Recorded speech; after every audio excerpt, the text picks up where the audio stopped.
That's sweet. You're sweet. It's like one of those old grandmas that have the little slippers on when she gets out of bed. Such a whirlwind experience, but it was so amazing and empowering and uplifting and positive. Hi everyone, welcome back to our channel. For those of you who are new, my name is Anthony. And my name is Jen, and I say this for a lot of videos, but I'm so excited for today's video because we get to talk about Quinn's birth story. She's our youngest of two girls. She just turned 4 on September 20th, and her birthday party is tomorrow, the 28th. So we figured it would be fitting to share the story of how she came into the world. If you watched Bailey's birth story back in July, I will warn you that this one is way more intense than that was. And if you want to watch that one when you're done, I will leave the link in the end screen and in the description so that you can go watch that one as well. But Quinn was due on September 19th, so she was one day late. And what do you remember about that day? It was a Sunday. What do I remember about that day? The first Everything. part. Like, the first part. The first part, well, we woke up in the morning. So that's always the first thing we do. Hopefully. Well, it was a busy day for us. So we started off the day, you know, like we always do, breakfast, get everything ready for softball because it was a Sunday. And we had already had plans for after softball to have some friends over to watch the Seahawks game because they were playing that night. And my mom happened to be not just happened to be in town, but she was here from Mexico to be here to kind of help us out when Quinn got here. Yeah, we play adult co-ed softball, in case you didn't know that. I obviously wasn't playing at this point or at all in my pregnancy. I was keeping score. But we had 2 games that day, followed by Sunday night football, like he said. It was about 10:30 and my water broke. And it was the same thing that happened with Bailey. It was just a little tiny bit. And a little tiny bit came out throughout the day as I was moving around. Enough to where, this might be TMI, but enough to wear just like a maxi pad that you would wear in your period was doing the job just fine. And we knew, because my water had broken with Bailey first, we kind of knew what to expect. I wasn't having hardly any contractions. The ones I did were super far apart, not intense at all. Basically, I could kind of ignore them. They were so minor. So we knew that we had a long ways to go, potentially, we thought. So we went to our softball games, and I believe they were at 240 and 350. Right. We were on 2 different fields. So the first game, I was sitting in my chair keeping score. First game ended, and I stood up to grab my chair and the book to move it to the other field for the second game. And that is when my water broke completely. Everything that was left came out. At that point, that little maxi pad was not doing it anymore. And I didn't really think ahead. Right. But I did have Bailey's diapers with me, so I took one of her diapers and I went into the bathroom and I put a diaper in my underwear and kept score for that second game. Not recommended. What do you remember people's reactions being like when my water broke and I'm still sitting there keeping score? Are you crazy type of thing? I was ready to leave. I was like, all right guys, you guys are gonna have to play you down a guy because I gotta go. And they're like, oh, yeah, go ahead, have fun. You know, not have fun, but have fun. Go get him, Tiger. They're like, you know, go do what you gotta do type of thing. And I was like, all right, let's go. And of course, Jennifer just like, no, we're good. We'll finish out this game. I was like, are you sure? You know, everything is, are you sure? You know, how you feeling?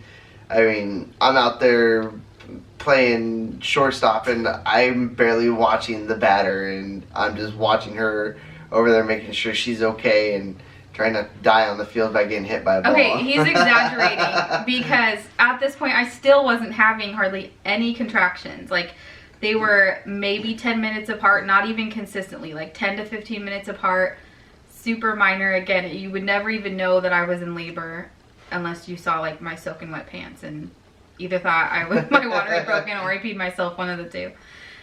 So it was not as intense or dramatic as he thought. Everyone was a little shocked because obviously I would be shocked too if I hadn't experienced my water breaking before with another child and knowing like if contractions aren't going, it's not really meaning anything. But I was super calm and confident about it. So we finish that game, we get home, and there's still really not a lot happening. We have our friends over for the Seahawks game, and then at this point I'm home, I'm comfortable, the girls are taken care of with his mom, and I'm like, all right, let's get this going, let's have this baby. So I'm on the yoga ball the entire game. I was bouncing on the yoga ball, moving it around, trying to just get contractions going because gravity. Yeah, I did not want to have to walk hospital stairs for hours like I did with Bailey. So I wanted to get it going. I had already contacted my doctor at this point. I contacted her. Luckily, she's a good friend of one of our good friends. And so I texted her and was like, hey, can you let her know that my water broke, but I'm not coming in right now. This is what's going on. So I was updating her throughout the day. She was well aware of what was going on. But anyways, the game was over. The Seahawks won that night. Yes, they did. So that's an important fact to put in there. But I stood up. It was like 5 to 8 minutes apart for contractions. Hardly painful at all. I stood up from that yoga ball after the game was over and had a contraction so strong it almost knocked me to my knees. It was so intense and so painful. It literally went from 0 to 60. And I was like, crap, we have to go, like, now. But the bags were already packed in this. Yeah, everything was already in the car ready to go. Everything was as ready as we could be. But, so, what do you remember about that, like, moment when that contraction happened and, like, trying to get out the door? Yeah, I mean, we were all just still in the living room, or I guess everybody else was in the living room. I was as close to you as possible. I just remember you were like, oh, here we go, and you started, I mean, as soon as you said, oh, here we go, I was like, oh, it's go time. I mean, it's going down, like, now. So, I just remember you having that contraction and me trying to get you to the SUV. Trying.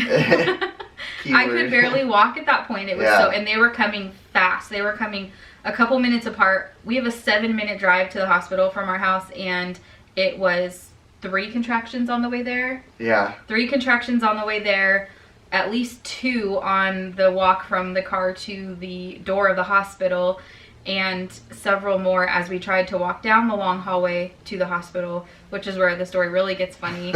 And I'll let you take this over.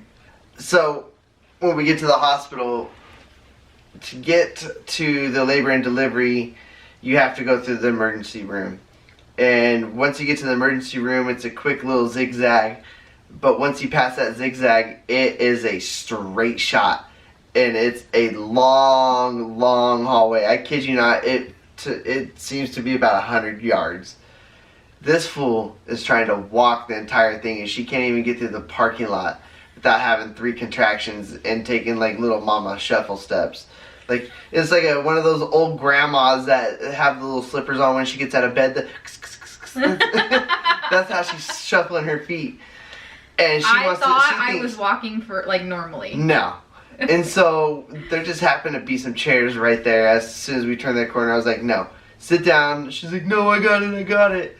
I said, no, go ahead and sit down. And I turned and I ran back to the emergency room so I could grab a wheelchair and get her down the hallway so we didn't have a child in the hallway and we can actually have one in the bed, or, you know, no complications, whatever. But yeah, it was nuts. I grabbed her and I was just running. I was like, she had to kind of hold the bags, and I had a suitcase in one hand and pushing her with the other hand, running down the hallway. I mean, it wasn't a slow trot either. I did not want to be in a wheelchair, but as soon as I sat down in that and he started running, I was so thankful. I was so thankful he didn't listen to me. Stubborn ass. Yeah, I almost didn't make it. Like, I'm like 99% sure that if he wouldn't have gotten that wheelchair, we would have had her in that hallway. Like, it was seriously that close. So we finally get up to labor and delivery. This says, 9:45-ish at night, because from the time we parked, this is close to 10 o'clock at night. So my water had been broken for almost 12 hours. From the time we got to the parking lot till the time she was born was 45 minutes. Crazy. So that's how close it was. We literally almost didn't make it. And we walk back there, we have to pick up the little phone saying, hey, we're here. They take us back to the triage room, and I can't even talk. I'm having complete transition contractions at this point. They're trying to see if I'm actually in labor, and I like still laugh about that to this day. I know that's just the procedure. I know that's their job. I know that's what they do. So we weren't like put off by it, but I was like, like seriously, I'm in labor. So they finally were convinced that I was telling the truth, rushed us to the delivery room. And again, thank God that I had a personal contact that could get a hold of my doctor, because it was a Sunday and she knew that at some point that day that she would be needing to come in. So thank goodness for that, because she probably wouldn't have made it if it was like she hadn't even heard from us and all of a sudden, oh, you have a baby coming, come down here and deliver the baby, because it was that fast. So we had already contacted her, and she knew. And we get pushed to the delivery room, and I don't even remember. It was such a whirlwind of how long we were in there. There was no time for changing into hospital gowns, and all of that stuff like barely happened. I did change into the hospital gown though, didn't I? We barely got into a hospital, and I don't even know why like I even tried. I should have just like, because it's you. I mean, yeah, it had to be the same. I wanted to be in the gown, but was it the same one? Did I wear the same one? Yeah. Yeah, so I had made a hospital gown for when I had Bailey, and I wanted to wear the same one with Quinn. So again, my stubbornness, I wanted to wear that gown when I delivered both of them. So it was really dumb looking back on it. Like I should have just yanked my pants off and had her right there, but I wanted to wear my gown. So, it almost happened. Yeah, so I got into it. But we get down to the delivery room, and my doctor walks in, and she is just like, where are all the instruments? Like nothing was prepared. Nothing was ready for delivering a baby, nothing at all. And so they were like basically like getting everything ready as I'm pushing, and she's like down there getting ready to deliver Quinn. And you can kind of explain like what my sister was there. She's my other birth coach, so explain like once this started happening, I mean this is when things kind of got real for us. Stephanie and I were down there. I helped deliver Quinn, you know, help bring her, my bad. I helped deliver Bailey, and, you know, helped bring her out and cut the cord, and, you know, kind of had that experience, which was absolutely amazing. So I also wanted to be able to have that same experience with Quinn. And so when we went to go do that, you know, our doctor, she was completely for it, and, you know, wanted me to be able to have that experience as well, which she was absolutely amazing.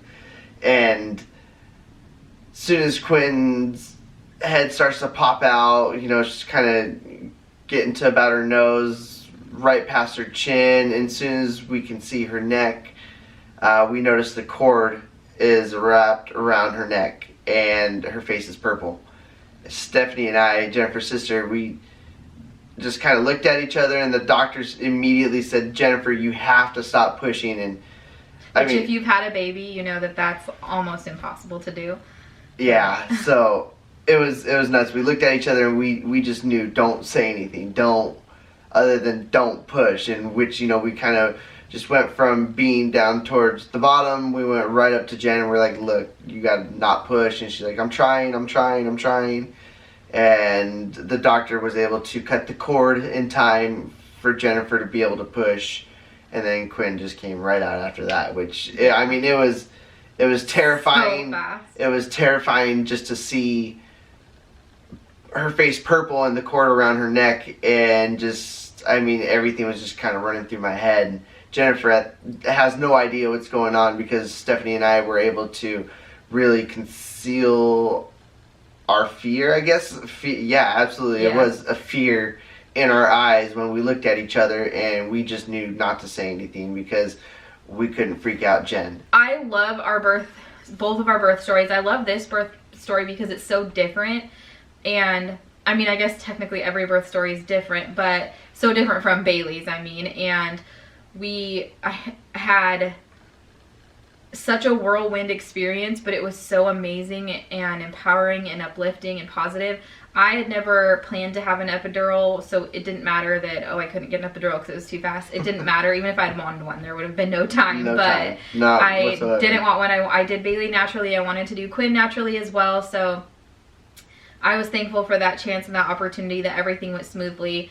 A lot of people choose to do home births and midwife births for natural births because it's just a little bit, and it's an environment a little more conducive to that, a little more relaxing. You get a little more freedom.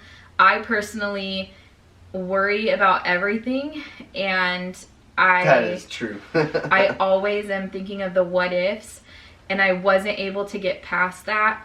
So, and I love my OB. She's absolutely awesome. Like, I seriously love her so much that I definitely wanted her to deliver my baby, and I really loved the idea, and I felt comfort with the idea of delivering in a hospital. So my biggest advice to someone who is considering that, like wanting a natural birth but being nervous about a hospital setting, you can never guarantee what your experience is going to be like, but I would say the most important thing is to have a doctor that is 100% on board with you and on your team and behind you, because then she can deal with any nurses who push back or any kind of things that happen that like would normally happen in a hospital setting but that you don't want to happen, like getting the IV in and being even offered medication. I didn't even want to be offered medication because then that just opens a door that I didn't want in. The hospital that we delivered at was very open to that. We only encountered one nurse that was, I think she was just having a bad day, honestly. So, but honestly, it wasn't even that big of a deal. So have a doctor that's behind you, have a doctor that you can talk to openly about these things and who's willing to go to bat for you. The second thing is to have birth coaches. Anthony and Stephanie were amazing. Have birth coaches that know exactly what you want and will also go to bat for you, and not so that you don't even have to deal with any of that coming into the room because it's already dealt with before anybody even enters. The next thing is to just build up your mental strength through the whole entire pregnancy, because I guarantee if I hadn't read natural birth stories, positive birth stories, watched videos just like the one you're watching now, and seen these amazing things that people experience, I would not have been in the mindset to be able to do, for sure, Bailey's without an epidural because that was super long. Yeah. But I would not have been able to handle the intensity of Quinn's labor as well as I did. I feel like it was obviously super fast, and it's not like you can stop dealing with it in that moment, but I felt like I was pretty much in control of myself and like as much as I could be the situation, if that makes sense. I don't know if that makes sense. Does that make sense? You were talking, but I wasn't listening. Right? Rude. I was actually kind of just reminiscing. Oh, that's sweet. You're sweet. Yeah. But yeah, so that's my biggest advice. And don't think that your birth has to look like someone else's, or that it's going to go this way or this way or this way. We had preferences that we had written out and gone over with our doctor, but we had plan A, plan B, plan C, plan D. Like, we had all of it, all the way down to emergency C-section. And like, if this happens, we would like for it to be this way and this and this and this. So we have an ideal way we would like it to go, but we were also prepared for it not going that way. So just be as prepared as you possibly can mentally, physically, with your doctor, with your partner, with your birth coaches, and it's gonna go how it's gonna go. So you just roll with the punches and try to stay positive about the whole thing, and that's all I got for you. So that is how our little Quinn made her entrance into the world 4 years ago. I can't believe she's 4, and our little Sour Patch. Oh my gosh. You talk about her personality for a minute.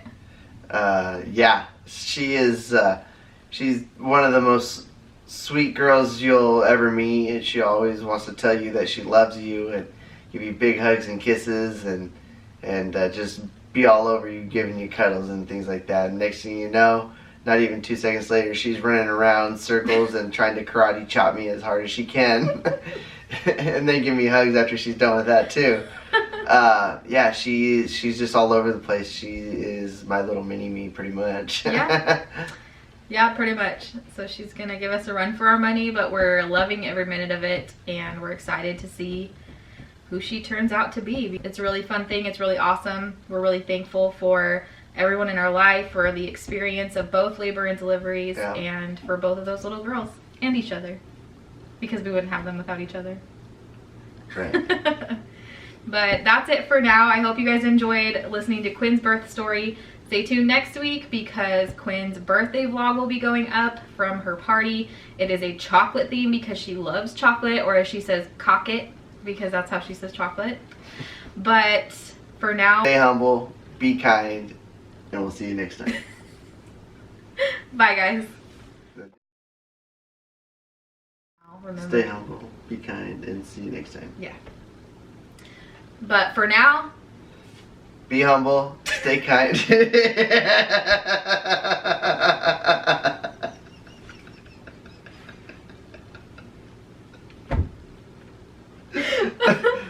I climbed up. My face is gonna be all red now from laughing. Stay humble, be kind, and we'll see you next time. That's what I said. You said be humble, stay kind. Isn't that what it is? Stay humble, be kind. Okay, stay humble, be kind. Stay humble, be kind. Yeah. See you next time. It's like a rhyme. Hey. Okay.